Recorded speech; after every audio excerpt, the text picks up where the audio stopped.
ദൈവത്തിന്റെ കൃപ എന്ന് പറഞ്ഞു കഴിഞ്ഞാൽ ഈ മധ്യസ്ഥതയാണ്. അതായത് ആദമിൽ നഷ്ടപ്പെട്ടു പോയ നമ്മളെ, ഈ അഗാധ കൂപത്തിലേക്ക് തള്ളപ്പെട്ടു പോയ നമ്മളെ, നരകാഗ്നിയിലേക്ക് ഒടുക്കപ്പെട്ടു പോയ നമ്മളെ, നിത്യ നരകത്തിലേക്ക് മരണത്തിലേക്ക് എന്താണ് വിധിക്കപ്പെട്ട നമ്മളെ, ഈ നിത്യമായിരിക്കുന്ന നരകത്തിൽ നിന്നും ഈ പാപത്തിന്റെ ചെളിക്കുഴിയിൽ നിന്നും നമ്മളെ എന്താണ് വീണ്ടെടുത്ത് ദൈവത്തിന്റെ കരങ്ങളിലേക്ക് വീണ്ടും കൊണ്ടെത്തിക്കുക എന്നൊരു ഒറ്റ ഉദ്ദേശം മാത്രമേ ഈ ക്രൂശിക്കപ്പെട്ട ക്രിസ്തുവിലുള്ള മർമ്മമുള്ളൂ. പ്രിയപ്പെട്ടെ, ഈ ഒരു ഒറ്റ മർമ്മം മാത്രമേ അതിലുള്ളൂ. അതുകൊണ്ട് യോഹന്നാൻ അപ്പോസ്തലൻ പോലും ഇങ്ങനെ പറയുന്നു, അവൻ നമുക്ക് എന്ന വാഗ്ദത്തം ഇതാകുന്നു, അവൻ നമുക്ക് എന്ന വാഗ്ദത്തം നിത്യജീവൻ തന്നെ. അതായത് പാപമോചനം എന്നുള്ളൊരു ഒറ്റ വാഗ്ദത്തം മാത്രമേ ക്രൂശിക്കപ്പെട്ട ക്രിസ്തുവിലുള്ളൂ.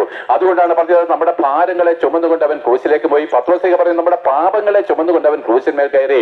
പ്രിയപ്പെട്ട, ദൈവത്തിന് മുമ്പിൽ ചെന്നെത്തുവാൻ കഴിയാത്ത, ദൈവത്തിന്റെ മാർബിൽ തലചായിപ്പാൻ നമുക്ക് തടസ്സമായിട്ട് നിൽക്കുന്ന, സ്വർഗത്തിലേക്ക് അതിവിശുദ്ധ സ്ഥലത്തേക്ക് പ്രവേശിപ്പാൻ നമുക്ക് തടസ്സമായിട്ടിരുന്ന നമ്മുടെ പാപം പോക്കി നമ്മളെ നിർമ്മലീകരിച്ച് ശുദ്ധീകരിച്ച് നീതിമാന്മാരായിട്ട് എണ്ണി ആ പിതാവിന്റെ സന്നിധിയിലേക്ക് ഏൽപ്പിക്കുക എന്നൊരു ഉത്തരവാദിത്തമാണ് യേശുക്രിസ്തുവിനുള്ളത്.